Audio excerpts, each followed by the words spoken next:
Welcome back, Honors. Welcome back to it. Welcome back to your Flip Classroom and our continuing discussion of the expansion of ancient Rome, right? We began talking about now the expansion of ancient Rome and how they're going to start being a little bit less small and just locked into Italy, and how they're going to begin the steps of actually expanding over into new areas far beyond their borders, right? We already started talking about this in class. We started getting swept up into the ideas of the Punic Wars, right? These wars that they're going to have with Carthage. And where we left off in class, we were talking about the expansion of the Second Punic War, right? We started going into this entire thing talking about the rise of these two Carthaginian generals. One by the name of Hamilcar, one by the name of Hannibal, right? Hamilcar being the father, Hannibal being the son, okay? And so the big thing that we're going to do right now is we're going to actually clip in a flip that I actually made 2 years ago, but it gets a lot of views every single year because it's really, really solid quality. I get people commenting on it all the time every year being oh, wow, this is really, really helpful. So the big thing about it is, what's the point in remaking the wheel? So I'm going to clip that in real quick, and then we're going to have one little thing that I'm going to come back for here in about 2 seconds. We're going to talk about the lead up to my favorite day of the year, all right? So I'll see y'all in about 2 seconds. Right? And so apparently Hannibal swears on this dead animal that he will forever hate Rome, which is actually right there underneath his foot. Now, the big thing about it, though, is that Hannibal and Hamilcar are disgusted with Rome, and they hate the fact that they have to pay them back, so they go off into southern Spain, where they try to find silver mines, right? So Hamilcar and Hannibal head off into southern Spain, down here in this area right here. Come on, map. Come on, map. Where you at, map? Map, I need you. If there's a place you gotta go, I'm the one you need to know. I'm the map. I'm the map. I'm the map. If there's a place you gotta get, I can get you there, I bet. I'm the... That's right. Thank you, Map. All right, so the big thing about it is Hannibal and Hamilcar, Hamilcar being the dad, Hannibal is the son, head off into southern Spain and take over these areas right there, right? They name one very prominent city, Carthago Novo, or New Carthage, and they create all these different little silver mines, right? And they start trying to mine all this silver to pay Rome back for the First Punic War. But Rome tells them straight up, they're like, hey, you two, over there in Spain, messing around. We've got colonies over here in this area right here. Don't you dare cross that river. Don't you dare cross that river. You cross that river, we're going to go to war again, and we're going to come over there and we're going to whoop your tails, right? Hamilcar and Hannibal take this as a massive insult, being like, what do you mean, don't cross this river? And then they did what? Cross the river anyway, right? So Hamilcar and Hannibal decide to start attacking Roman forces in the south of Spain because they're like, we've had enough of this crap. We've had enough of this garbage. We're just going to go out there and we're going to fight the Romans and we're going to do whatever we want. And so Rome is going to be threatened when Hamilcar and Hannibal start going and trying to invade them. Hamilcar stays back in Spain. Listen to me closely. Hamilcar stays back in Spain and fights the Roman forces in Spain, right? And then Hannibal decides, oh no, father, I'm not going to sit here in Spain and fight the Roman forces.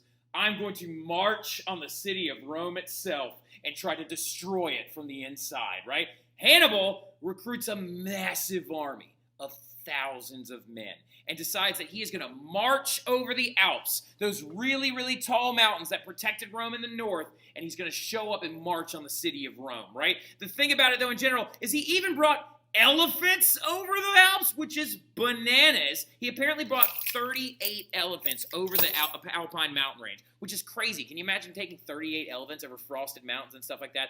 Only a handful of them lived, by the way. Most of the elephants actually died in the crossing and stuff like that because a bunch of them slipped off the edge right here and stuff like that and actually fell into a ravine at the bottom, which I don't know why, but imagining an elephant falling is hilarious. But the biggest thing about it, though, in general, is they did have massive victories, right? Something you need to understand, jot this down real quick because it's going to be extra credit on your test. It's going to be extra credit on your test. You need to know this. It's going to be extra credit on your test. Hannibal, when you're talking about the Second Punic War, a lot of people like to talk about how Hamilcar was in Spain, fighting off the Roman forces. Hannibal goes into Italy, and he's marching onto Rome and stuff like that. Everybody's like, oh, was he there for 5 minutes? Was Hannibal only there for a month and a half? Hannibal was in Italy for 16 years, burning down farms, burning down other people's villages, burning down other things, trying to goad all the Roman forces to come out and fight him, right? And actually, at one point, there was this one gigantic battle, this one huge battle where, where Rome goes out to try and fight Hannibal and stop him and stuff like that, and all of his forces. And what ends up happening, though, in the long run, is Hannibal is sitting on top of this giant elephant. It's his favorite elephant. It's his pet elephant. The pet elephant's name is Sura. And, so he's sitting on top of his favorite elephant, and he's just looking at the Roman forces, and he's just like, what do you want, bro? Come at me, right? This Carthaginian general is threatening all of Italy, burning all these things to the ground. The Romans show up very cocky and arrogant during the Second Punic War, during this 16 years of being destroyed by the Hannibal's army and stuff like that. And so they go out there at the Battle of Cannae, and they try to fight Hannibal, and they lose in a huge way, right? Hannibal's armies literally apparently took Romans like prisoners because their arms got tired of stabbing Romans to death. Like, it's crazy. They legitimately apparently fought the Romans so badly. But the thing about it was Hannibal never took the city of Rome. Hannibal never took the city of Rome. He was sitting on Sura, and Sura died later on, which really stinks. But he was sitting on Sura at one point, and they tried to attack the city of Rome, but there's this huge marsh that actually is around the city of Rome, and he couldn't get through it. And actually, while he was trying to get through this big marsh and swamp and stuff like that outside of Rome, he got an infection in his eye, and they had to dig it out with a sword and pop his eyeball out to keep him from dying, right? So Hannibal spent 16 years trying to attack the city of Rome, and he never fully got all the way through, which is absolutely bananas. But while he's doing this, he's destroying all this stuff. He's killing Roman soldiers at the Battle of Cannae. His arms are getting tired from stabbing people to death.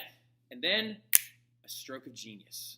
A Roman general comes along by the name of Scipio Africanus, right? Scipio Africanus rolls up and decides that he is actually going to be the guy that's going to go and turn the tide of this war, right? Scipio Africanus is going to be the main member of the Second Punic War that is going to turn the tides from Carthage winning with Hannibal and Hamilcar towards the Romans winning, right? This stroke of genius by Scipio Africanus is like, wait a minute, Carthage doesn't have an army. They pay these guys, right? They control Spain, and Hannibal's wreaking havoc all over Italy. Well, wait a second. If he's here and Hamilcar's over there, then who's protecting Carthage? Oh, wait, no one. And so Scipio decides to take a large Roman army through the Alps into Spain, defeats the Hamilcar forces, and Hamilcar dies out there, actually, which is really interesting. Hamilcar goes out there and tries to de-Carthagify Spain, right? So he goes out there, he attacks Spain, Hamilcar dies in one of these massive battles and stuff like that, and at this point, Hamilcar is dead, and Hannibal is still in Italy, and Scipio is getting closer and closer to the city of Carthage. And literally, he's just like, Hannibal's like, I'm not, oh God, oh no. And then Hannibal, right, in this moment, is when Hannibal wouldn't budge, so he turned his sights on the city of Carthage, right? So the big thing about it in general is Scipio is on his way to attacking Carthage, and so Hannibal now has to leave Italy, stop attacking all of Italy, and he has to go and defend Carthage, right? And at the Battle of Zama, this massive Roman victory at the Battle of Zama, when Scipio's forces defeat Hannibal's forces, Carthage surrendered in 202 BC, right? Hannibal even had to flee and find another job in another kingdom. The last we ever heard about Hannibal with his one eyeball and stuff like that is he was like living out towards Turkey, and he was like a general of one of their armies and stuff like that. And one of the last things we heard is one of his grand military plans was to throw snakes at another army, right? Now the big thing about it though is Carthage is going to lose because Scipio Africanus is going to attack Carthage while all the Carthaginian forces are in Italy and in Spain, right? Genius move. And that's actually why he's called Scipio Africanus. He's called Africanus because he went out and attacked Africa, right? You see how that works? He earned a nickname because he went out and attacked Africa, Scipio Africanus. And then the big thing about it, though, is the last one you need to know is the Third Punic War, which broke out in 146 BC. It's basically like Rome was just like, you know what stinks? Carthage still exists.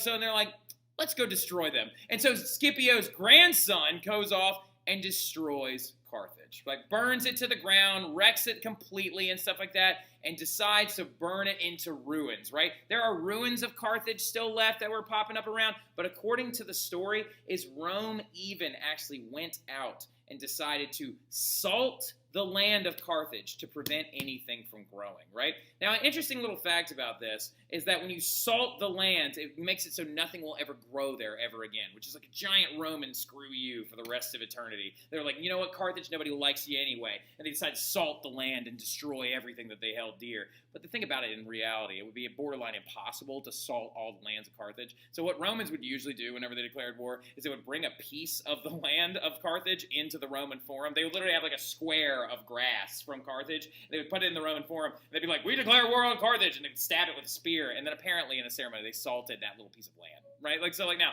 but I still think it's funny that they like salted all the land. Now, after that though, what's going to happen is now that they have taken over Carthage, they're on the like western bank of the Mediterranean. They turn their sights to all these other people all around the Mediterranean. They go out and attack Greece, and they take them over. They go out and attack Macedonia, and they take them over. They go out and actually attack parts of Asia, and all this begins to fall under Roman control, right? They use diplomacy and threats during the Punic Wars.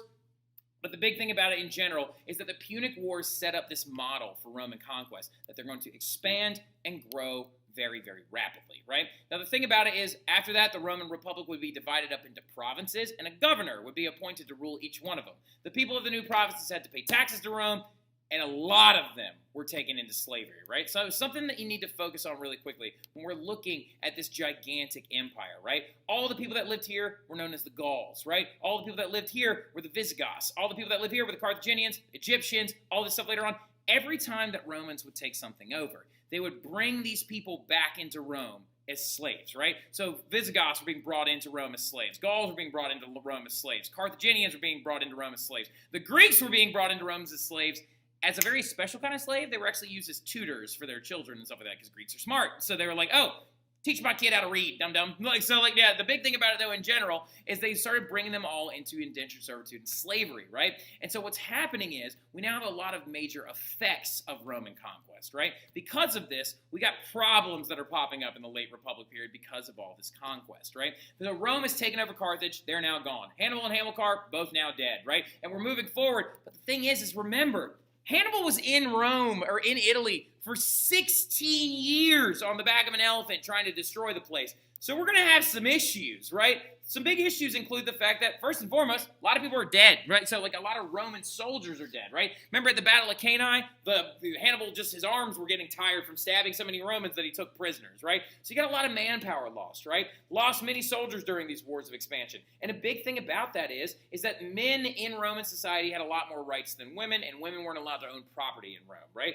And because of which is super screwed up, I agree, Molly. But looking at this going forward is you have to understand is that when these soldiers wouldn't come back, their land was left open, and patricians would start gobbling it up, right? And Rome didn't have like a constitution per se, and even the systems of beliefs that they believed in, which could be called the Roman Constitution, was only meant for one city, not an empire, right? And so veterans of these wars also feel crazy unsupported and taken advantage of, because the ones that did live and made it all the way back to their farms during the wars of conquest, and while Hannibal was in Italy destroying all these farms, a lot of their farms have been destroyed, right? And they're just sitting there on smoldering heaps of ash, and they're like, bro, what am I supposed to do with this? My family's all dead. Like, I'm sitting here with no land, and they burned all my land. All my crops are gone. How am I supposed to stay alive? And the veterans had all these patricians rolling up to them because the countryside is in shambles, and the soldiers are coming back to garbage, and all their farms have been destroyed.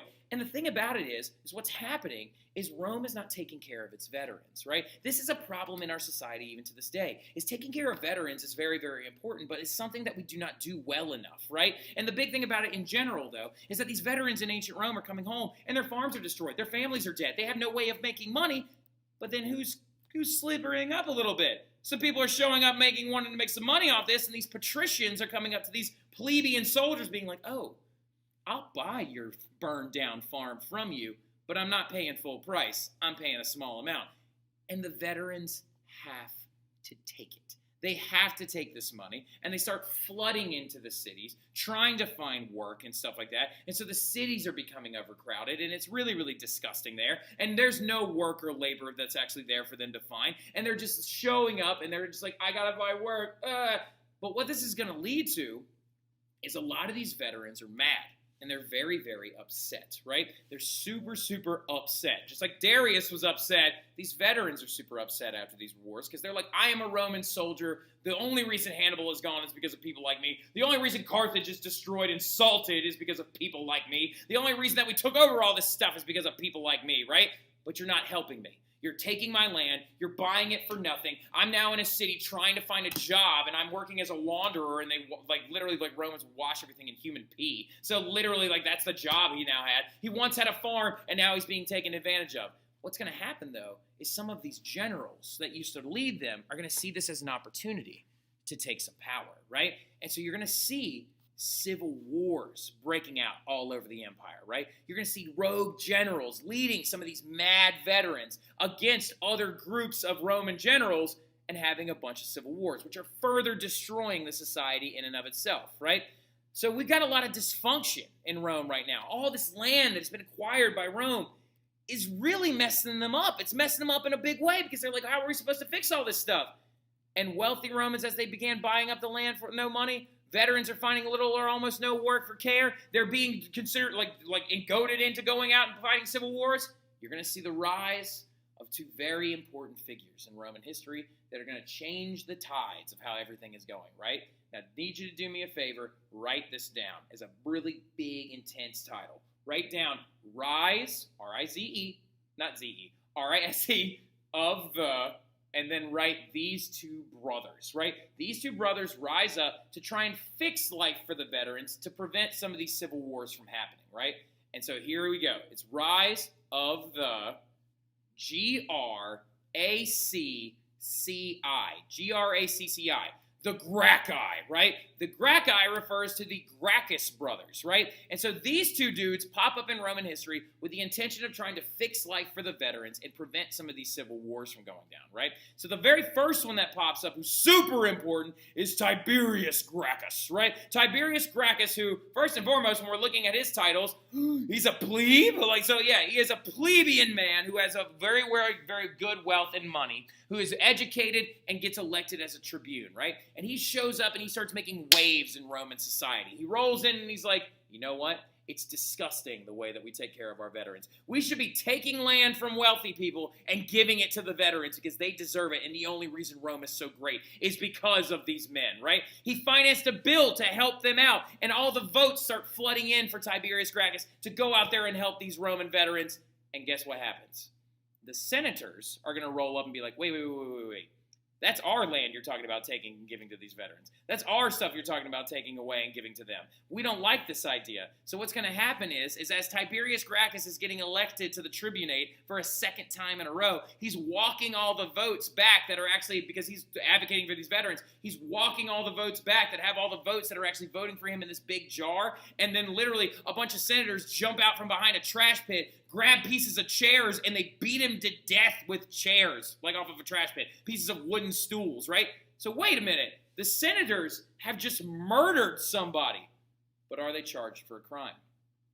No, they're not, right? They're not charged whatsoever, right? They don't get charged for murder. They don't get charged for anything. And Tiberius Gracchus is now dead, right? Next guy shows up, and his name is Gaius Gracchus, right? The second of the Gracchi brothers, the much younger of the Gracchi brothers. He rolls up, and he wants to do all of his brothers' reforms. He wants full citizenship for all Italians so all of them could vote. He used to speak to gigantic crowds inside of the forum and would be like, I am advocating for the veterans and for the people of this place and of this country and of the peninsula so they can vote. And thank you so much for going ahead and watching that whole thing. Really, really, really appreciate it. But as you can tell, it does a really, really good job of explaining the growth of the Punic Wars and then also explaining the downfall and the things that happened after the Punic Wars, right? Going into a really, really good amount of detail talking about the loss of manpower, right? The veterans being super, super taken advantage of. And then the rise of these two guys, right? The Gracchi brothers, which we'll talk about a lot in class and heavily review those guys, right? I love the Gracchi brothers, and by the way, you can tell where the Gracchi brothers are in my room because my two plants are actually named after them, right? The two pothos plants that I have.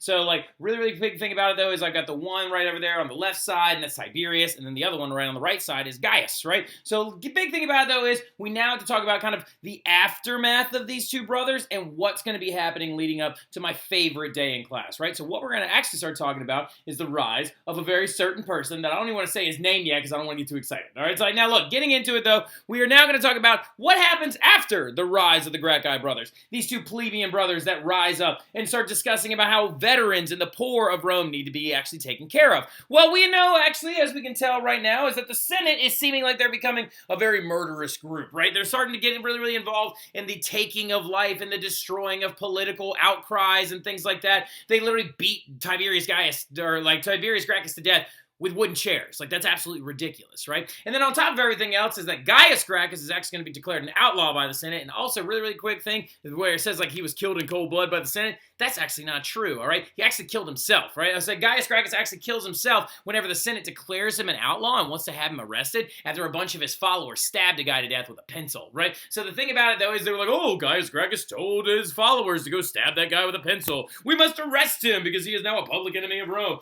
And Gaius Gracchus finds out that the Senate is coming after him, and instead of being arrested by the Senate and killed in the Forum of Rome, he decides instead to jump on top of his own sword. Literally, one of his servants held his sword up on the ground, and he dove on top of it and actually killed himself doing that. But the thing about it, though, is what do the Gracchus brothers demonstrate to us? They demonstrate the overall outcry of the plebeian class again. Now, some of you are like, well, wait a minute, Mr. Terry, why don't the plebes just go on strike again? Because it's a little bit of a different situation right now, okay? Rome is now expanding. Their empire is getting larger. You've got slaves being brought in from all over the empire that are now replacing plebeian work, right? And the slaves are the big element to why they can't just go on strike anymore. The plebes and their jobs are being replaced. So the thing about it is, who is going to appeal to them? Well, remember, the main class of people that's being taken advantage of is the veterans. So what ends up happening is a lot of these Roman generals that are walking around begin to see this as an opportunity for them to rise in power, right? So you start seeing this thing known as the return of the dictators, right? So what you're now witnessing in the growth and expanse of Rome is you're seeing the growth of these generals taking rogue armies and deciding to actually fight one another with them, right? That's why all these civil wars were breaking out. One of the most famous ones actually broke out between a guy named Gaius Marius, right, and another man by the name of Sulla, right? Now, like the guy, like actual dude's full name is Lucius Cornelius Sulla, right? Now, Lucius Cornelius Sulla is a really important figure in Roman history because he's one of the ultimate tool bags of Roman history. But he actually had a massive civil war with this guy named Gaius Marius, right? And Gaius Marius is the guy that actually brings in a lot of reforms to the military. He actually advocated for the plebeian veterans, and he said that he wanted to actually change the military, make it better, and also focus on the ruling of Rome. And literally, Gaius Marius was consul of Rome multiple different times throughout Roman history. Well, Sulla doesn't like this whole idea. Sulla is a huge tool bag and takes an army and decides to go against Gaius Marius and beats him in a massive civil war. And the next thing he does right after that is he uses his army that he actually beat Gaius Marius in the civil war with, and he marches directly on the city of Rome. That's right, I'm not kidding right now. A Roman general has just marched on the city of Rome and is taking it over, right? He goes into Rome, marches on Rome, threatens the city itself, and he says, open the gates and I am now the dictator, right? And Sulla, Lucius Cornelius Sulla, actually appoints himself dictator of Rome. And the number one thing that Lucius Cornelius Sulla loves to death is rich people, right? Lucius Cornelius Sulla comes in, and he is what is known as an optimate, right? Optimates, O-P-T-I-M-A-T-E, are the supporters of the wealthy. It's basically like a political party, if you want to look at it that way, right? He comes in, and he's a notorious supporter of the wealthy elite, and he's a notorious supporter of all the people that did the killing of the Gracchi brothers, right? He believed that the Senate had every right to kill Tiberius and Gaius Gracchus because they were plebes that were stepping out of line, right? Cornelius Sulla comes in, and he quells the uprisings in Rome. He has over 9,000 people executed that he thought was a threat to his senatorial power, right? He even, on top of everything else, took away the tribune's ability to veto the actual Senate. This is insane. This actually demonstrates who he supports, which is the patricians and not the plebe veterans at all. Now, some of you are probably asking yourself, well, Mr. Terry, then how did he get all these plebeian veterans to actually fight with him and stuff like that? Because there's this thing in politics you can do, y'all, and it's called lying. So, and Sulla actually brought in this entire idea.